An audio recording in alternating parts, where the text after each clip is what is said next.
نحمدہ و نصلی علی رسولہ الکریم۔ الحمدللہ، اللہ تعالیٰ کے فضل و کرم سے ہمارا یہ میگزین ہے الدعوۃ الی اللہ، یہ 15-16 سال سے چل رہا ہے، اور اس میگزین میں مختلف انداز سے امت کی تربیت کرنے کی اور ان کی ہر اعتبار سے ان کی قرآن و حدیث کی روشنی میں رہبری اور رہنمائی کرنے کی کوشش کی جاتی ہے۔ ایسی تحریریں شائع کی جاتی ہیں جو امت کی اصلاح و فلاح کا ذریعہ بنے۔ تو الحمدللہ اس میں ایک ہمارے نکاح آسان تحریک بھی چل رہی ہے، جس کے ذریعے نکاح کو آسان اور عام کرنے کے فضائل اور فوائد بتائے جاتے ہیں۔ اور نکاح اس وقت تک آسان نہیں ہو سکتا جب تک زیادہ شادیوں کے سنت عمل کو فروغ نہ دیا جائے، کیونکہ جب شادیاں زیادہ ہوں گی تو انشاءاللہ ساری عورتیں، چاہے وہ بیوہ ہیں، مطلقہ ہیں، کنواری ہیں، سب اپنی اپنی یعنی اللہ تعالیٰ ان کے لیے نکاح کی صورت پیدا فرما دیں گے، کیونکہ کروڑوں عورتیں مردوں سے زیادہ ہیں۔ سارے مرد ابھی نکاح کر لیں تو بھی کروڑوں عورتیں بچ جائیں گی، وہ کدھر جائیں گے؟ ان کے لیے اللہ نے حلال راستہ بنایا ہے۔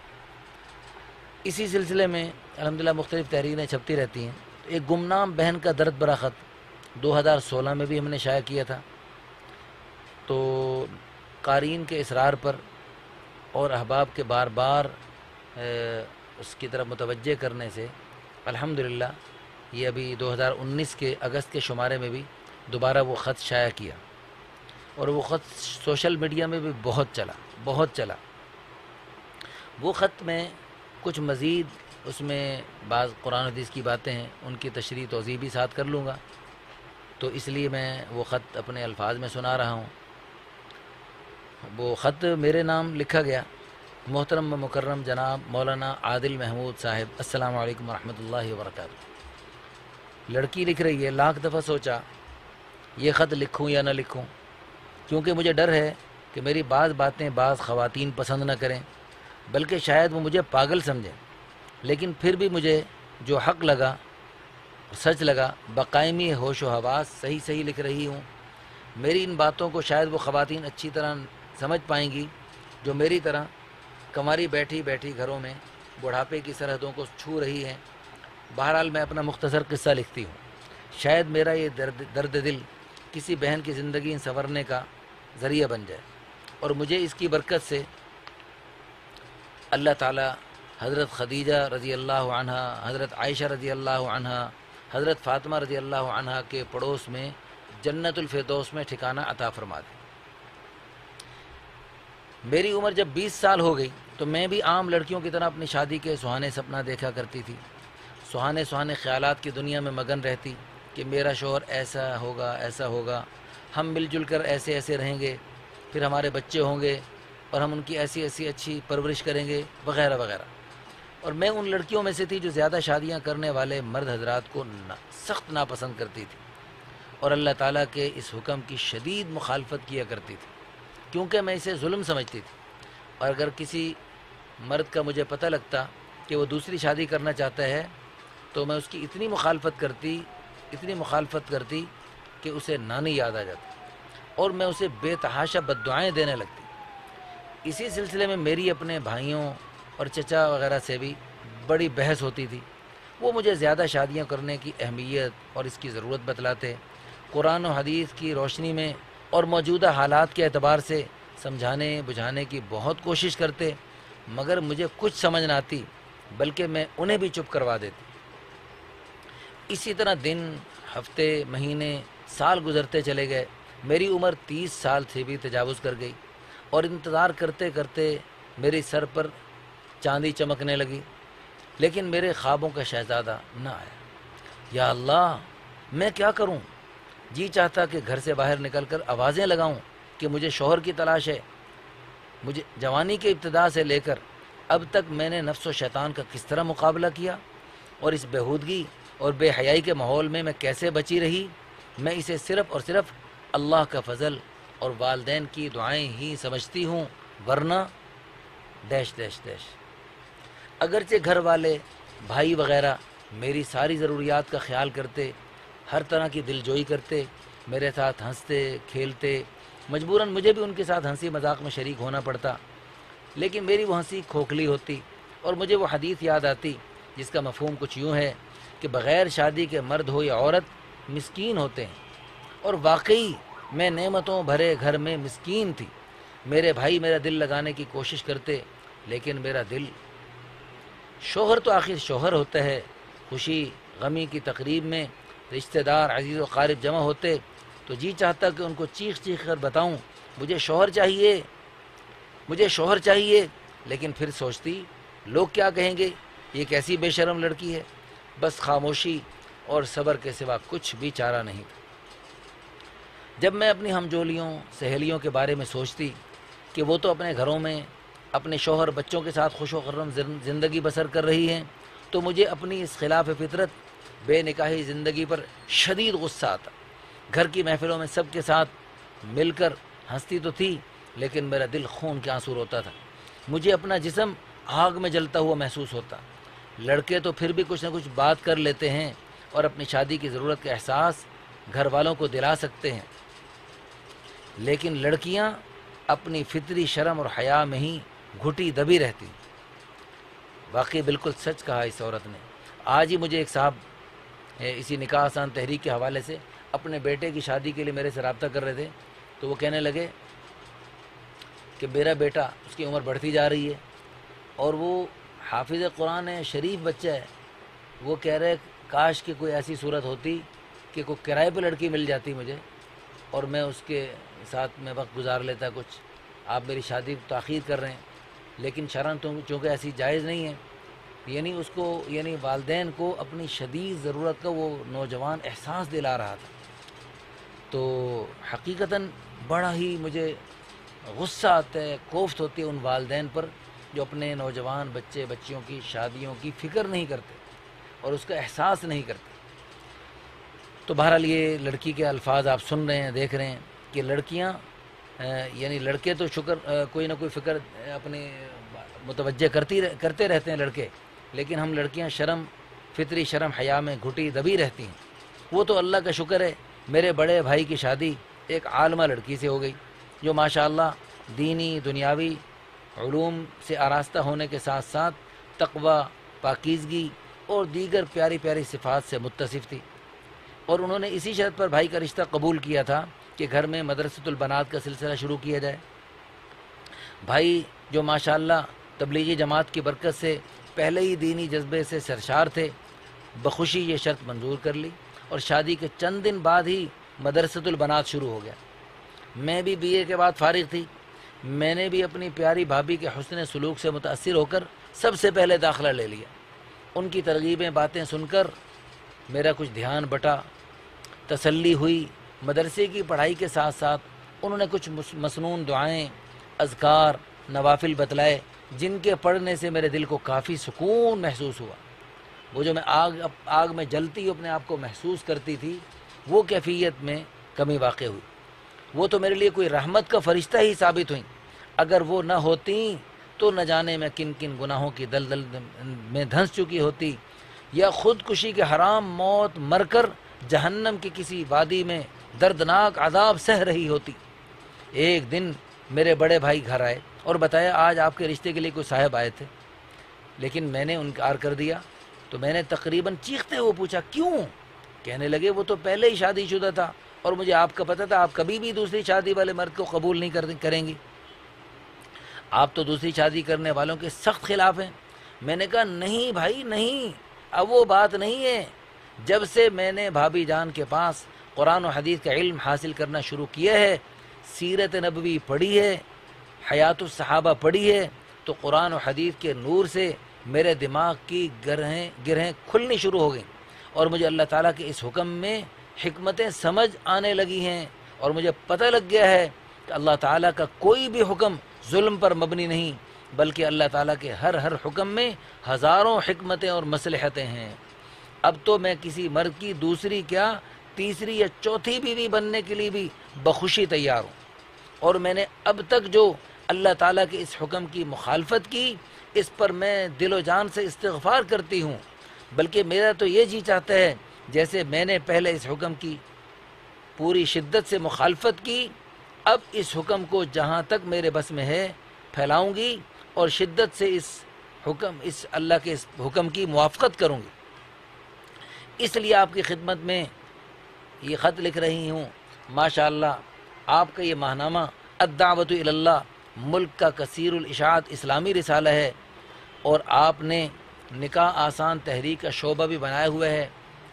اللہ کی قسم، جب تک زیادہ شادیوں والا اللہ کا حکم حضور اقدس صلی اللہ علیہ وسلم اور صحابہ کے دور کی طرح عام نہیں ہوگا، نکاح آسان ہو ہی نہیں سکتا۔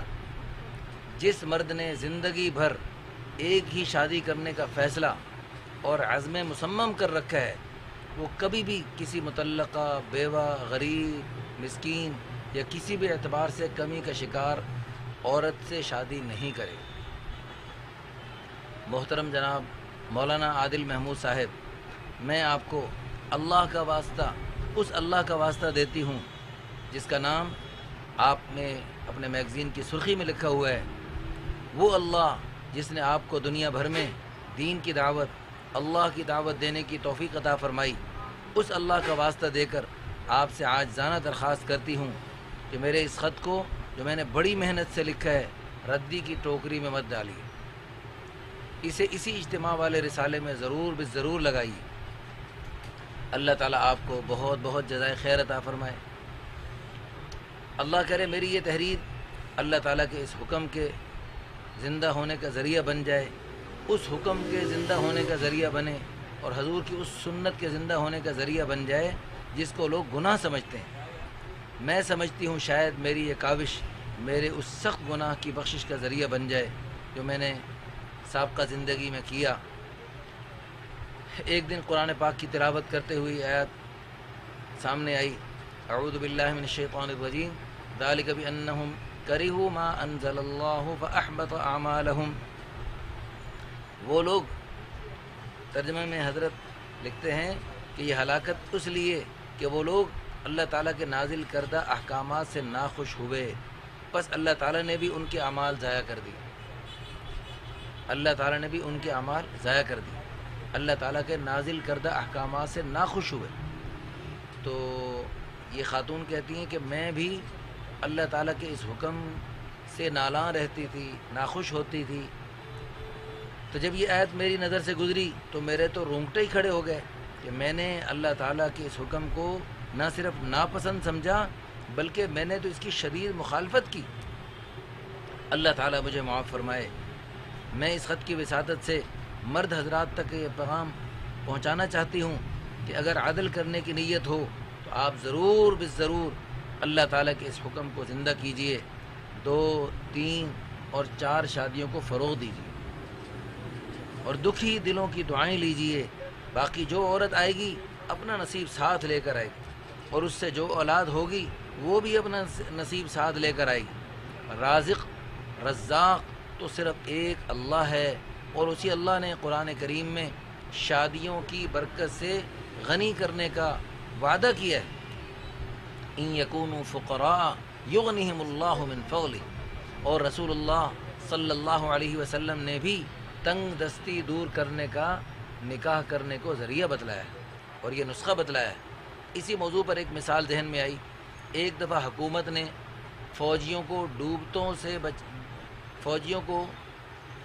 کو بچانے کی ایسی ٹریننگ دی کہ ہر فوجی بیک وقت 4 ڈوبتوں کو بچا سکے۔ اچانک زوردار سیلاب آ گیا، بے شمار لوگ سیلاب کی زد میں آ کر ڈوبنے لگے۔ حکومت نے فوری ایکشن لیتے ہوئے فوج کو بھیجا، جا کر زیادہ سے زیادہ لوگوں کو بچائیں۔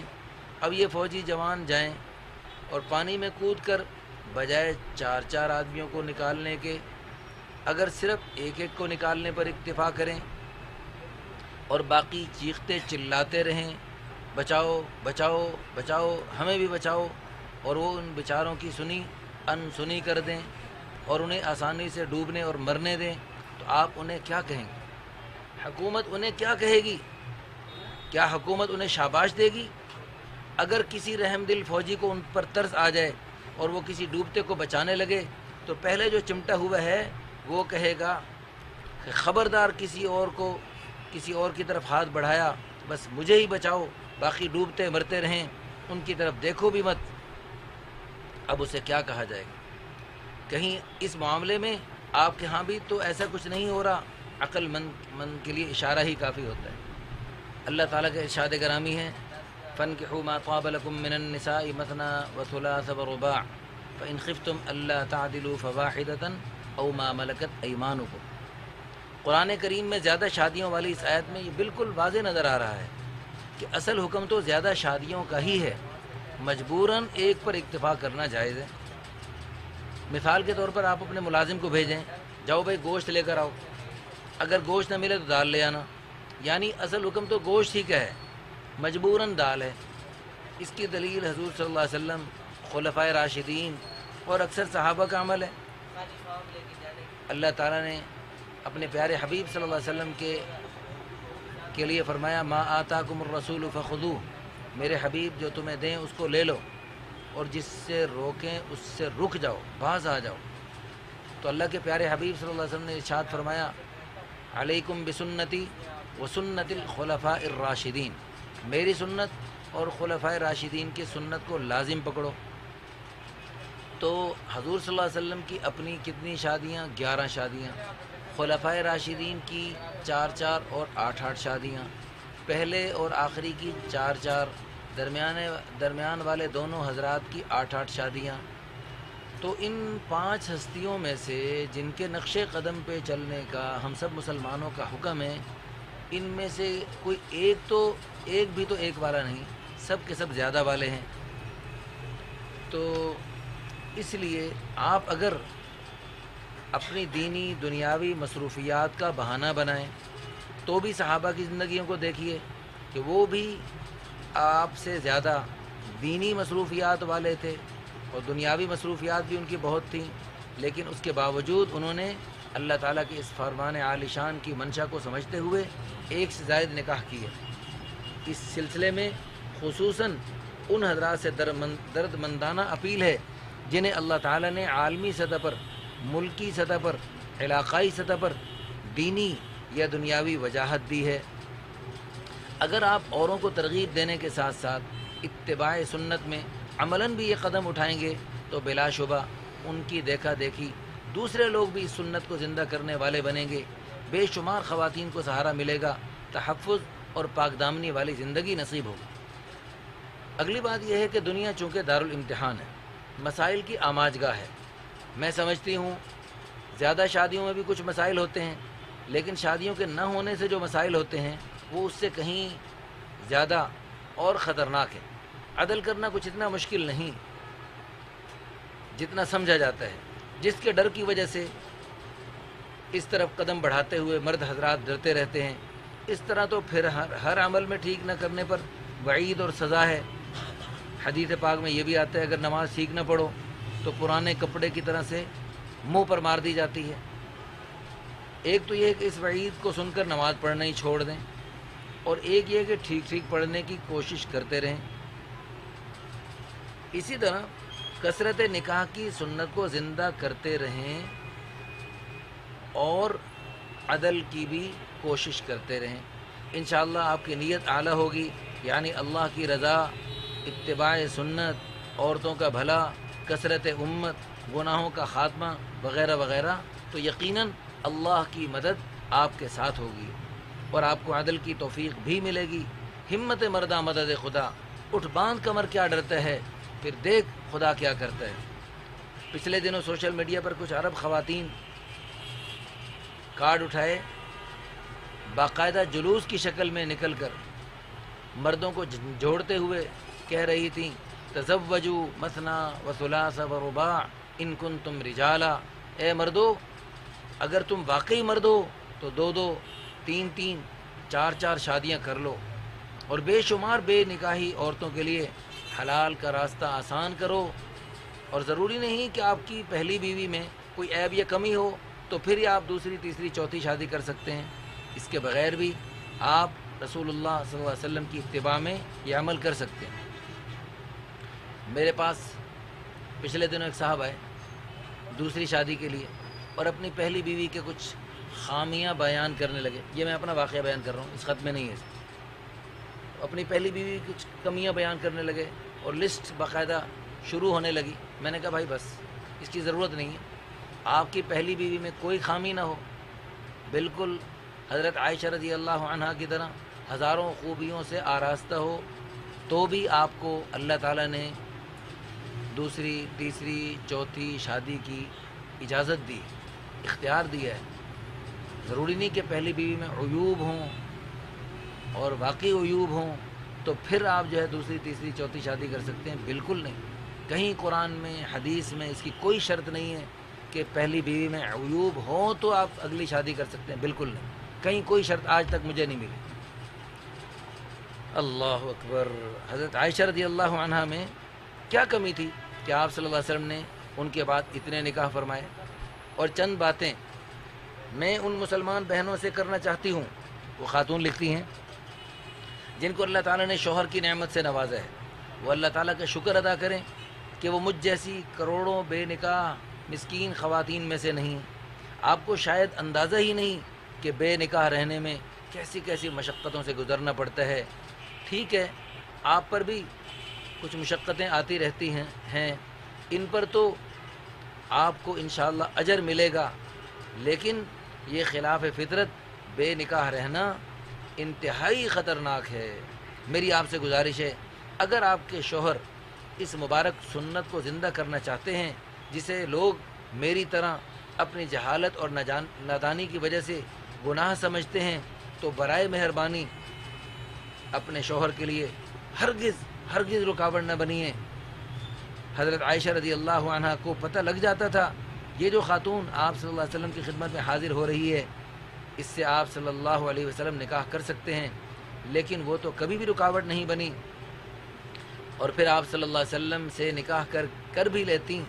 آپ صلی اللہ علیہ وسلم ان سے نکاح کر بھی لیتے تھے، اور آپ بھی حضرت عائشہ رضی اللہ عنہا کے نقش قدم پہ چلتے ہوئے اگر رکاوٹ نہیں بنے گی تو اللہ تعالیٰ ان کے ساتھ آپ کا حشر فرمائیں گے. اللہ سے ڈریے، اللہ سے ڈریے، اللہ سے ڈریے. اللہ کے اس مبارک حکم کو پورا کرنے میں اپنے شوہر کی معاون بنیے، اور کروڑوں عورتوں میں سے اپنی استطاعت کے بقدر کچھ تو کمی کرنے کا ذریعہ بنیے.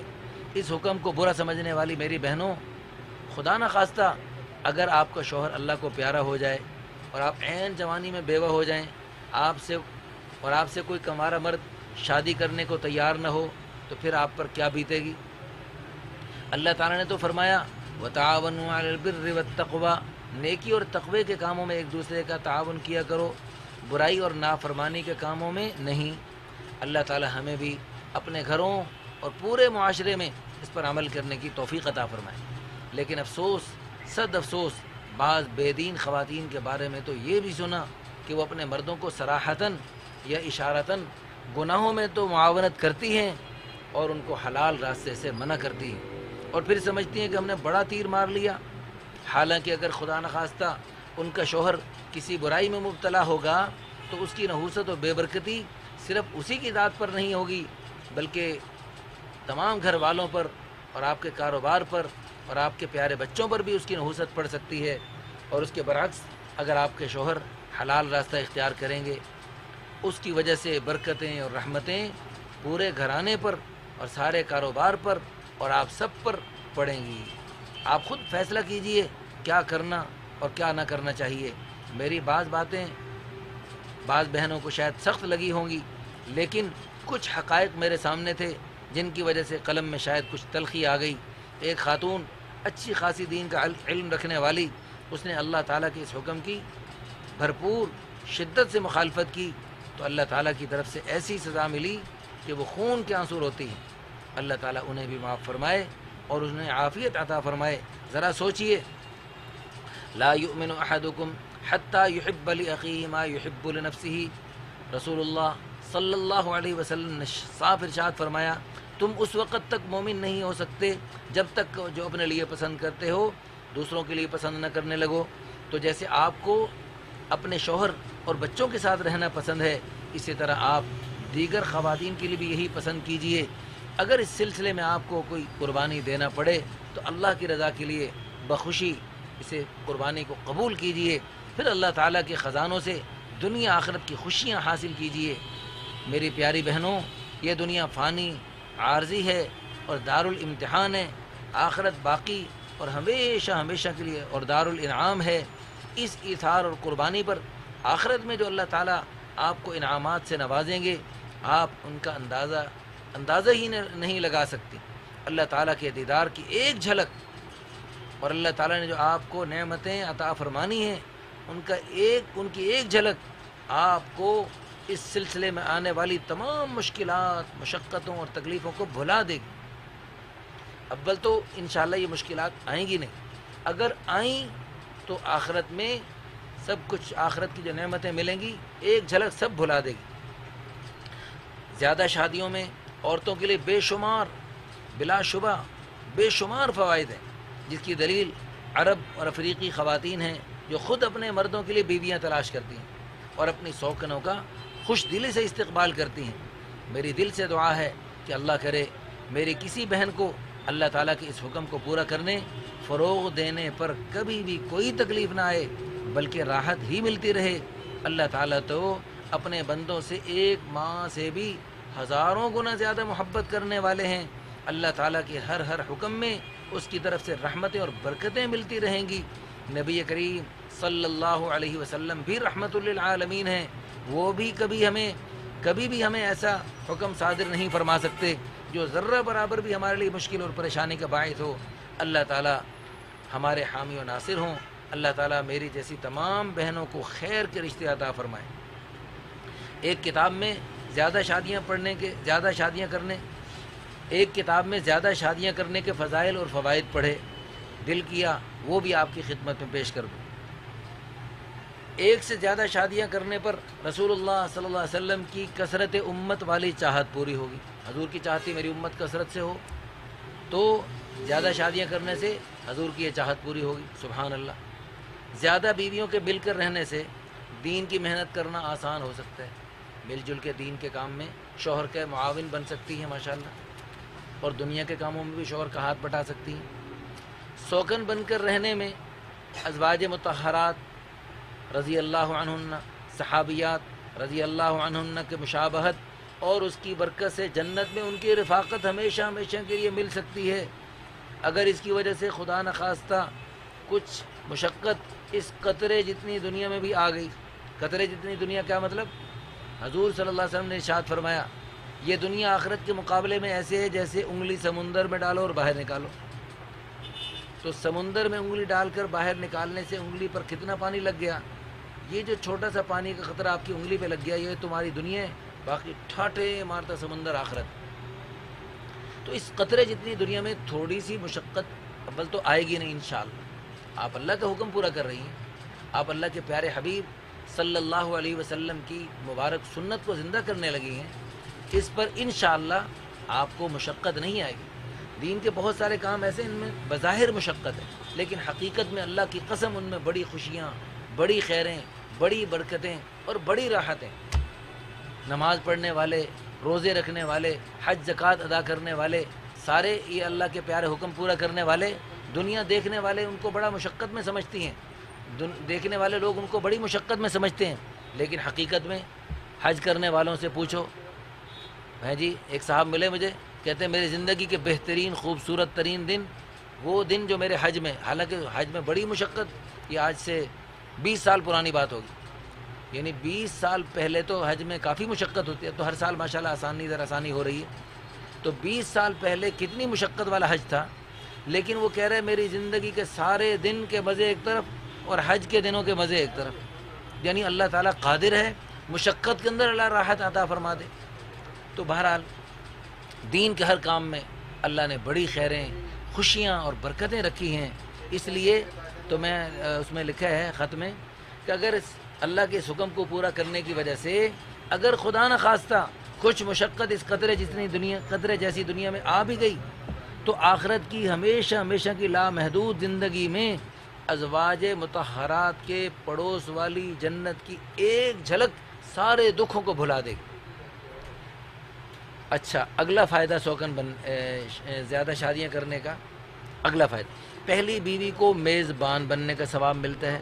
اگرچہ یہ حکم خواتین کو قدرے مشکل لگتا ہے، لیکن جو ایمان مفصل اور مجمل بچپن میں یاد کیا ہے آپ سب نے، اس میں جو ایمان مجمل میں ہے آمنت باللہ کما ہوا باسمائہ و صفاتہ و قبلت جمیع احکامہ، کہ ہم اللہ پر ایمان لاتے ہیں جیسے وہ اللہ تعالیٰ اپنے پیارے پیارے ناموں اور پیاری پیاری صفات کے ساتھ ہیں، اور ہم اللہ تعالیٰ کے تمام حکموں کو پورا کرتے ہیں، تمام حکموں کو ہم قبول کرتے ہیں، بخوشی قبول کرتے ہیں، یعنی تمام احکامات جو نفس کو پسند ہیں یا گراں ہیں سبھی احکامات ہمیں قبول ہیں۔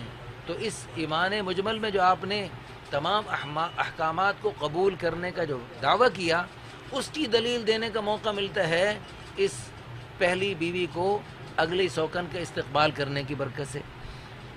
اگلا شادی کا فائدہ، زیادہ شادیوں کا اگلا فائدہ، اس کو فروغ دینے سے بیوگان، مطلقات، شکل و صورت یا ذات پات وغیرہ کسی بھی کمی کا شکار خواتین کے لیے بھی نکاح کرنا آسان ہو جائے گا، کیونکہ ایک ہی نکاح پر اکتفا کرنے کا جو مرد فیصلہ کرتا ہے وہ ہر اعتبار سے پرفیکٹ ہی کو پسند کرتا ہے۔ تو اس طرح آپ خودکشی اور غلط راستوں پہ چلنے والی مجبور بہنوں کو حلال راستہ فراہم کرنے کا ثواب پا سکتی ہیں۔ اس حلال راستے کے بند ہونے کی وجہ سے بے شمار مرد حرام اور غلط راستوں سے اپنی خواہشات پورا کرنے پر مجبور ہیں۔ تو جب مردوں کو نکاح کر کے حلال طریقے سے اپنی خواہش پورا کرنے پر حدیث پاک کی روح سے صدقے کا ثواب بھی مل رہا ہے، تو اس میں پہلی بیوی جو بخوشی اجازت دیتی ہے اس کو بھی پورا پورا ثواب ملے گا۔ اگلا فائدہ، زیادہ بیویوں کے مل کر رہنے سے امور خدمت انجام دینا آسان ہو جاتے ہیں، باری باری کام اور باری باری آرام کا موقع مل جاتا ہے۔ مولانا عادل محمود صاحب، آپ سے آخری التماس ہے، اگر ہو سکے تو اگلے شمارے میں نکاح میں بندش اور رکاوٹ پر کچھ دعائیں، اعمال اور وظائف وغیرہ ضرور ضرور لکھ دیجئے، شاید کسی بہن کا بھلا ہو جائے۔ آپ کی اطلاع کے لیے عرض ہے، یہ 2016 میں یہ خط شائع ہوا تھا اور پھر 2019 میں دوبارہ شائع ہوا۔ اس کے بعد سے الحمدللہ یہ شادیوں کو سستا اور آسان کرنے کے لیے اور اس میں یعنی بندش اور رکاوٹ وغیرہ دور کرنے کے لیے کچھ اعمال، کچھ وظائف، کچھ دیگر ہدایات الحمدللہ یہ مستقل دعوت اللہ رسالے میں ہر مہینے چھپتی رہتی ہیں، اور الحمدللہ بے شمار خوشخبریاں نکاح کے آسان کرنے کی ملتی رہتی ہیں۔ شاید کسی بہن کا بھلا ہو جائے تو آپ یہ اعمال اور وظائف ضرور لکھ دیجیے۔ جی محترمہ، آپ کے انشاءاللہ مشورے کے مطابق یہ ہم نے یہ لکھنا شروع کر دیا ہے۔ آخر میں لکھتی ہیں، چونکہ میں نے اس خط کے ساتھ اپنا نام اور پتہ نہیں لکھنا تھا، اس لیے میں نے کھل کر لکھا ہے، اور میں نے ان لڑکیوں اور خواتین کے جذبات کی ترجمانی کرنے کی پوری کوشش کی ہے جو میری طرح اس بے نکاحی زندگی کے کرب و عذاب میں مبتلا ہیں، اور میری نوجوان لڑکیوں اور لڑکوں کے والدین سے پر اصرار اور درد مندانہ گزارش ہے کہ میرے اس درد بھرے خط کو اپنے بیٹے یا بیٹی کی طرف سے سمجھ لیجئے۔ آپ کو اندازہ ہی نہیں آج کل ان جدید آلات کے ذریعے معاملہ کس حد تک پہنچ چکا ہے۔ اللہ کے لیے تمام رسوم و رواج جو خود ساختہ ہیں، شریعت میں ان کا کوئی ثبوت نہیں۔ اکثر رسوم و رواج تو ہندوؤں وغیرہ سے لیے گئے ہیں، ان سب سے توبہ کیجیے۔ شادی کے 3 نقطے اڑا کر سادی، جی ہاں بالکل سادی شادی کیجیے، پھر اس کی برکات کا ملاحظہ کیجیے۔ یہ کوئی میری بات نہیں ہے، بلکہ حضور صلی اللہ علیہ وسلم کا ارشاد گرامی ہے، جس کا مفہوم ہے کہ بابرکت نکاح وہ ہے جس میں کم سے کم خرچہ ہو۔ ان اعظم النکاح برکتاً ایسرھا مؤونۃ۔ چنانچہ لڑکے والے لڑکی والوں کے لیے اور لڑکی والے لڑکے والوں کے لیے آسانیاں پیدا کریں تاکہ نکاح میں کم از کم خرچہ ہو۔ اللہ پر توکل کیجئے، ہمت کیجئے، اور دیکھیے اللہ تعالیٰ اپنا وعدہ کیسے پورا کرتے ہوئے آپ کے لیے کافی ہو جاتے ہیں۔ وَمَن يَتَوَكَّلْ عَلَى اللَّهِ فَهُوَ حَسْبُهُ۔ آخر میں ان حضرات علماء کرام کی تہ دل سے شکر گزار اور دعا گو ہوں جن کی اس موضوع پر لکھی گئی کتب سے استفادہ کیا، اور خصوصاً اپنی پیاری بھابھی صاحبہ کا جن کے قیمتی مشوروں سے میں یہ تحریر لکھنے کے قابل ہوئی۔ اللہ تعالیٰ انہیں بہت بہت جزائے خیر عطا فرمائے، اور اس تحریر کو قبول فرما کر ہمارے معاشرے سے ہندوانہ رسوم و رواج اور ایک بیوی پر اکتفا کرنا ختم فرما کر کثرت نکاح کے فروغ پذیر ہونے کا ذریعہ بنائے، آمین ثم آمین، فقط والسلام، آپ کی گمنام بہن۔ ہمارا یہ چینل اردو کوریج کو آج ہی سبسکرائب کیجئے اور اس کو اپنی زندگی کا حصہ بنائیے۔ اس میں انشاءاللہ ہماری طرف سے، ہمارا ادارہ نشر العلوم الدعوت اللہ کی طرف سے بھی وقتاً فوقتاً اچھی ویڈیوز آپ کو ملتی رہیں گی، جن سے آپ کو انشاءاللہ دینی دنیاوی اعتبار سے بڑے بڑے فوائد اور خیر و برکات انشاءاللہ ملتی رہیں گی۔ ہماری دل سے دعا ہے اللہ تعالیٰ آپ سب کو دین دنیا دونوں میں ترقیاں اور خیر و برکتیں عطا فرمائے، آمین ثم آمین۔ السلام علیکم ورحمۃ اللہ وبرکاتہ۔